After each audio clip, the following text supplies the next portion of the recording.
Welcome to Working Dragon Mystic, where we discuss real metaphysical and occult knowledge so that you can manifest real and tangible results in your life.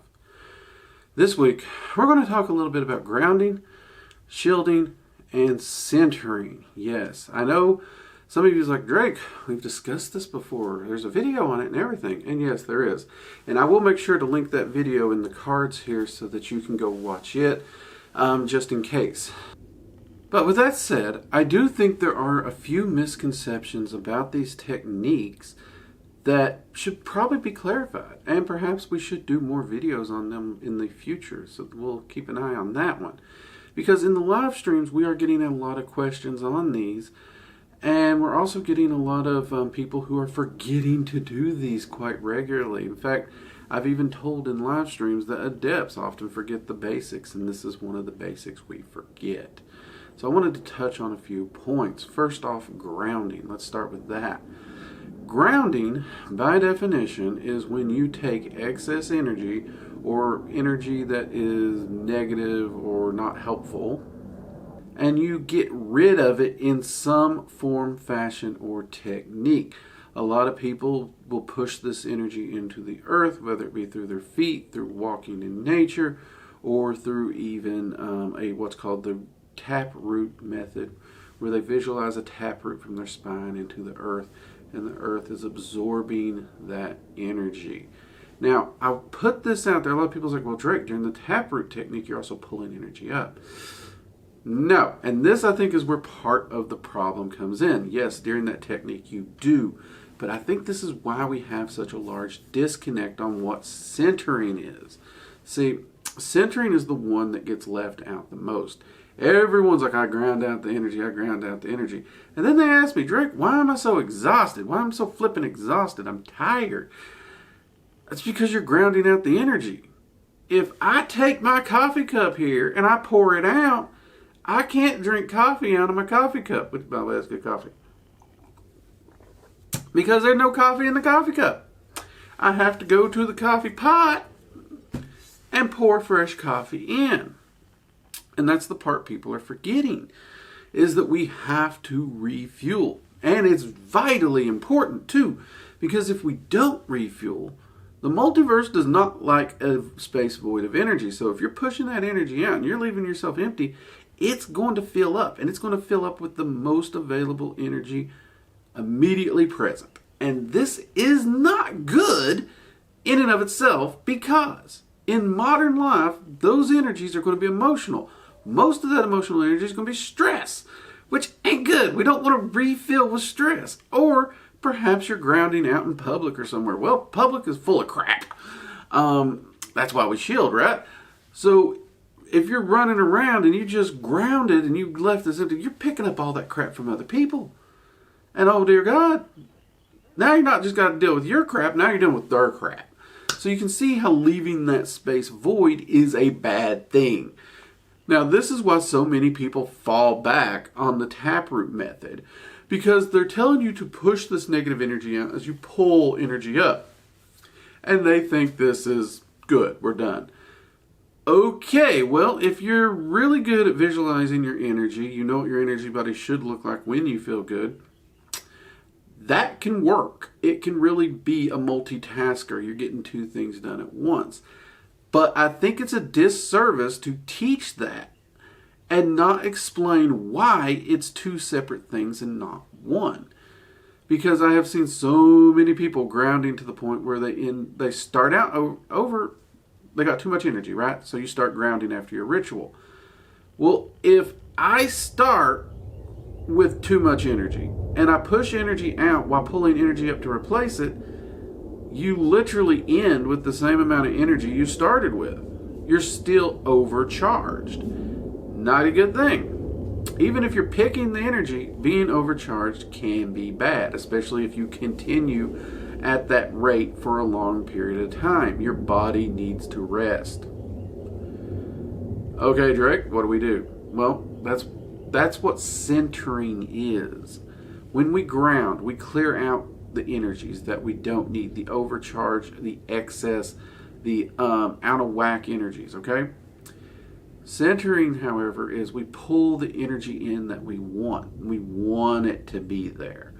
Now, in dragon magic, whether you're doing the dragon's flame ritual or the dragon fire meditation or some other form of meditation where you're cycling energy through your body, one of the purposes there is to really energize yourself and to kind of go through your day with that energy. But that energy is going to dissipate through the day. However, I often tell people to center, not necessarily ground, but at least center. And what I mean by center is once you have your energy full, it's a good, clean energy, or it's energy that's focused on your goal, you've got it dialed in, you need to center it. You need to balance it. You need to condense it, bring it in. Energy can be condensed down. So I want you to visualize yourself. I want you to visualize that energy body, and I want you to pull it to what you feel is center mass of you. Okay? This is important.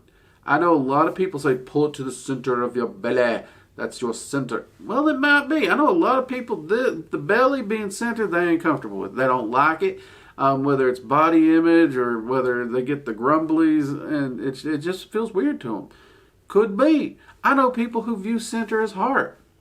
I mean, physically being, that's not center, but you know what? If that makes sense, pull it to the area that makes sense. Because it needs to make sense to you. Your conscious mind and your subconscious mind need to line up and make sense. And if it makes sense to you, they're going to line up. All right, so pull it to the center that makes sense to you, whether it be sternum, heart, lungs, belly, doesn't matter. Center that energy within you, focus it tightly, and see it radiating out, and just kind of see it filling the silhouette of your body. Make sure it spreads evenly amongst it, and let it go. You're done. You are centered.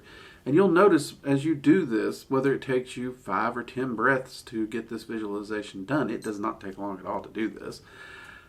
You are going to feel so much better. You are going to feel so relaxed. You are going to feel tension just leaving your shoulders. It will literally de-stress you because that energy, even large amounts, is being centered. It's being balanced. It's being distributed evenly through you. And this is vitally important. That is what centering is. Grounding is not centering. Grounding is getting rid of excess energy or energies you don't need that don't serve your purpose, your goals, and all that. Get rid of that. While centering is about bringing energy in and centering it specifically. Well, it's about centering it specifically. Because if you're pulling energy in, whether it be through spell work or while you're doing grounding or something, you're pulling that energy in. Centering it is you are centering and balancing that energy in you. You are balancing and centering your energy body in its totality, and that is important. Our energy bodies can get out of whack. They can get very chaotic, and it leads to stress and tension in our muscles. In fact, I've seen people who actually have run tests that show that centering style meditations do relieve stress in the muscles. Pretty cool. So we are actually seeing a physical output on this, which I find pretty awesome. Now, let's also talk about one little factoid on shielding. And I may do a whole video on this, but we're going to touch on it real quick anyway. When we shield, in our basic shielding video, we talked about creating a bubble shield. And I could have swore I mentioned this, but apparently I didn't. I don't know if I did or not. I'm going to go back and watch it, but we're going to check. But just in case, when you shield, you can't just put a bubble shield up and call it done. You also have to pull your energy body behind it. Look, the shield does not affect your physical body, okay? It's not going to stop a bullet. It's not going to stop a rock. It's not going to stop a low-flying bird. It stops energy from impacting your energy body. Okay, that makes sense. Well, great. If your energy body is not back behind the shield that's supposed to protect it, that shield is useless. It does nothing. It does absolutely nothing. Period. End of story. And more often than not, when I meet an empath who complains that they can't shield and they are having issues going out in public, that other people's emotions and feelings, they can't shield against it, that's because they're not pulling their energy body in. They are literally creating their own problem. Now, every empath that I have worked with who genuinely is willing to shield and pull their energy body in, every single one has marked a dramatic improvement and has found a measure of peace within it. Their being an empath no longer ruled them and tormented them. And, you know, I have an opinion on certain ones who just refuse to shield and everything, and I think they kind of like to complain, you want the honest truth. But everyone I have actually sat down to work with has seen those results. Because the simple fact is, we're all empaths. All of us. There is not a person on this planet that isn't empathic to some degree. True, some people have a much more natural skill set for it. But just because it's a natural skill set for you doesn't mean you can't shield it. Doesn't mean you can't pull your energy body in. Doesn't mean it can't be maintained and dealt with. I mean, you would lose the complaining points, but you would also have peace of mind. And I'd take peace of mind over the right to complain any day. But for anyone out there, when you're shielding, you got to make sure you're pulling that energy body behind the shield. I mean, think of a medieval shield or even a Spartan shield. You have to stay behind it. If your shield's here, you got to stay behind it, or it's not going to do you no good. It just won't. If you're not behind the shield is pointless. So make sure when you set that shield up and you see it around you, you're also pulling your energy body in and seeing the shield around your energy body and condensing it into that.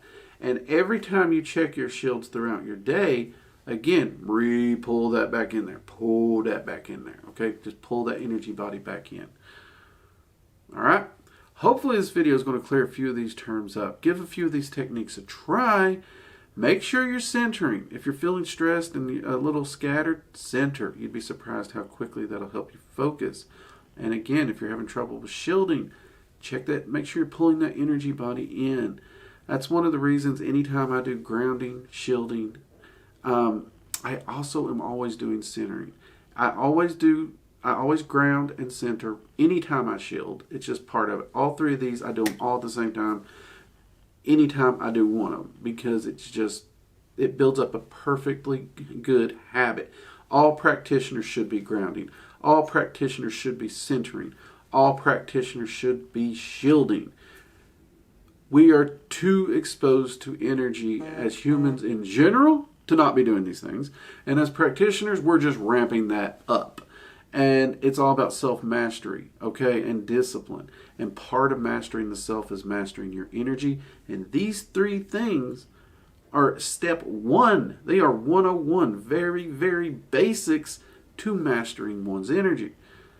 So if you haven't, work on them, practice them.